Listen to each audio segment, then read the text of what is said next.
Come on into the library. It's a place where I love to be. Look in a book, here's a story for you. Who makes stories when the day is through? Who makes stories when the day is through? Story makers, working through the night till the rising sun. Story makers, stories are fabulous, stories are fun. Milton, Wordsworth, Shelley and Jackson, working through the night till the rising sun. Story makers, stories are fabulous, stories are fun. Come and be a story maker.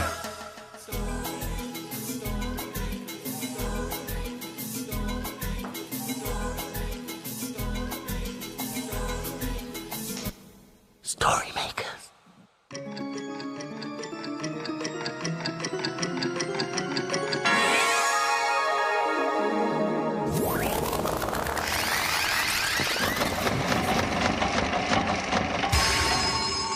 Story makers. It's midnight. Hello. has everybody gone?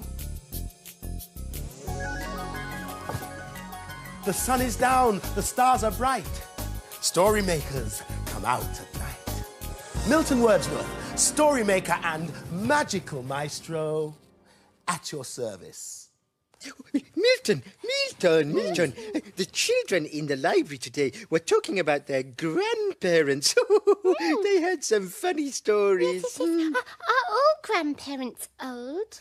Older than you, but wiser too. Not as old as you, surely, Milton. Now, Jelly, don't be rude.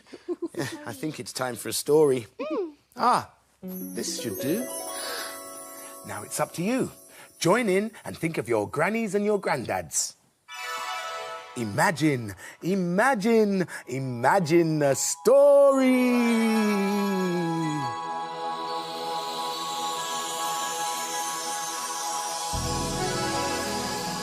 Splendiferous. It's a playbook. And the story's called Grandma's Birthday. Today was Grandma's birthday, but it wasn't any ordinary birthday.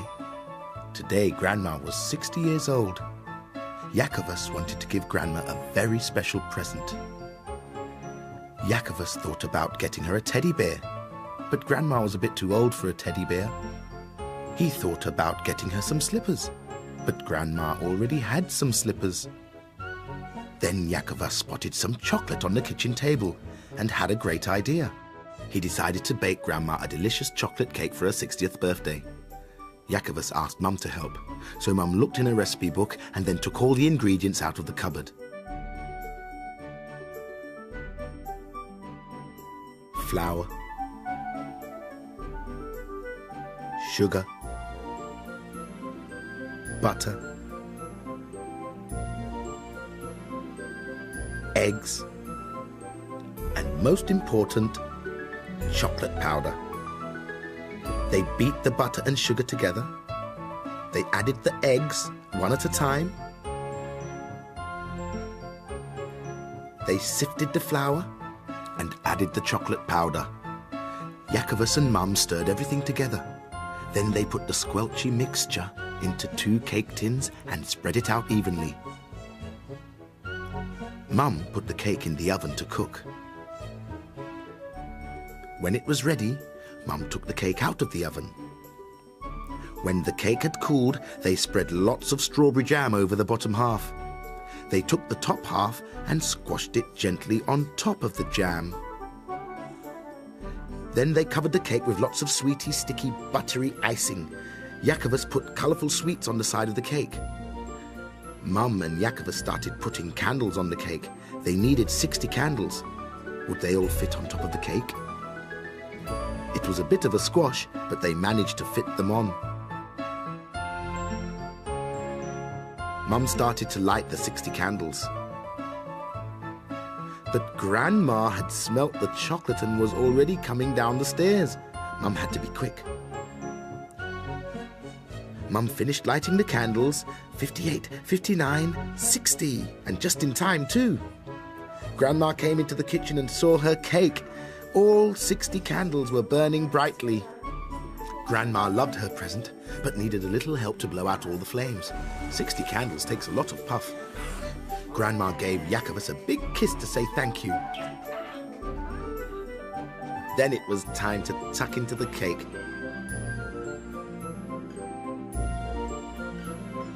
Grandma said it was the best chocolate cake she had ever tasted. Happy 60th birthday, Grandma. Look what I found. Oh, teeth. Do they bite? Some old people have to wear these. At night, they take them out and put them into a jar of water. Oh, I don't like the sound of that. Could we use them instead to make a story? Ooh, well, I'm not touching them. Come on, Jelly. You can help me put them into the story machine. Bye-bye, Jelly. Nice to meet you. Ready? Imagine a story.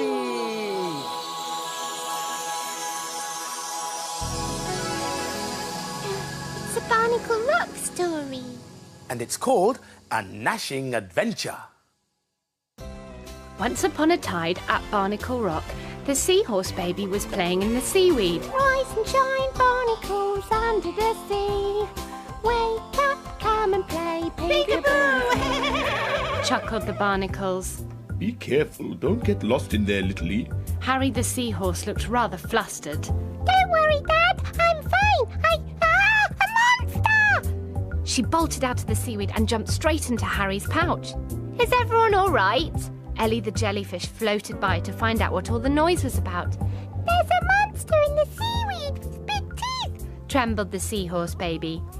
Oh, there's no such thing as monsters. I'm going to take a closer look. Isn't she brave? Chimed the barnacles. Ellie floated down into the seaweed. Suddenly, in front of her, she saw the toothy monster. Ah! She screamed and rushed out of the seaweed. What's all the kerfuffle? Said Gruff the pufferfish, who swam out from behind his slimy stone and headed straight into the seaweed to have a good look at the toothy monster. Suddenly, there was a real kerfuffle in the seaweed. Ouch, get off. Cried Gruff. He swam out with the toothy monster clenched firmly to his fin. Help, Cried Gruff. it's got me. With a loud guffaw, Papa Clam appeared from under the sand. Steady, Gruff, steady. He laughed. It's only a set of false teeth. False teeth? What are false teeth? The people up top wear them when the real teeth get worn out. Meanwhile, Gruff was thrashing about trying to get the teeth off his fin. Electra sparked by to see what was going on. We just need to make the teeth open. Said Papa Clam. I know. I'll tell the teeth one of my shark jokes. Ellie beamed. It's worth a try. Said Harry. I say. What did the shark say to the pufferfish? We don't know. What did the shark say to the pufferfish? The sea creatures giggled. Pleased to eat you, Ellie chortled. That was terrible.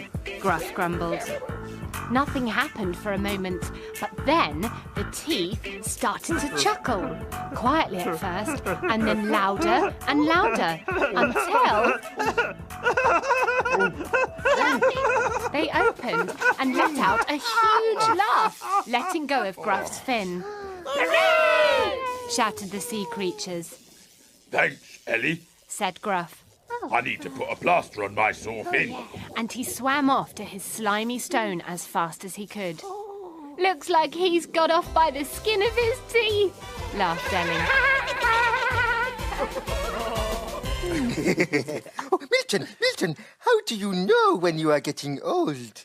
Well, let's see now, shall we? Well, we all do get old, but it happens gradually over lots and lots of years. Oh. Now, we'll look at the pictures and you tell me who the youngest is and who the oldest is, okay? Yes. Well... One. That one is a young baby, so that must be the youngest. Two.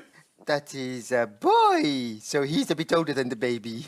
And 3. Oh, that is a man with a beard, so he's a bit older. And 4. That is an old man with grey hair, so he is the oldest. Well done, Jackson. Oh, Milton, can we put the picture of the old man in the story machine? Why, of course, my young whippersnapper. Come on.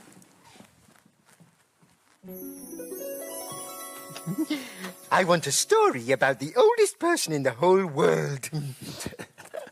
OK, well, if that's what you want, all you have to do is use a little imagination. And perhaps you'd like to join in too. Imagine a story.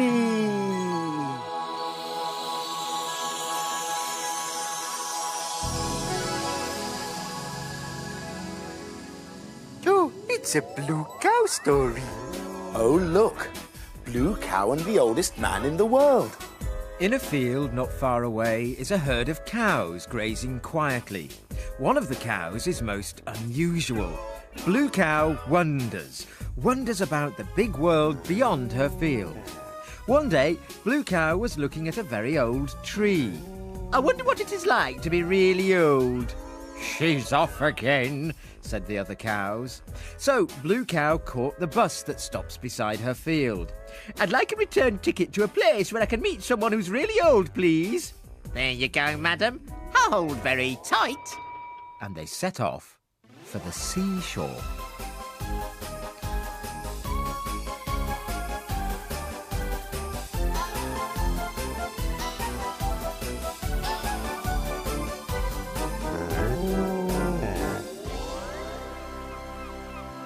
And then they arrived. When Blue Cow got off the bus, she could hardly believe her eyes. By the seashore was a very, very old man. He had long silver hair and a matching silver beard and a kind, smiley face. He was painting an enormous picture. The picture was as long as the seashore and as tall as a tree. Hello, I'm Blue Cow. What you painting? I'm painting a picture with all of my friends in it. It's taking me a very, very long time. It's very beautiful, said Blue Cow. Who's that? That's my friend Dino the dinosaur.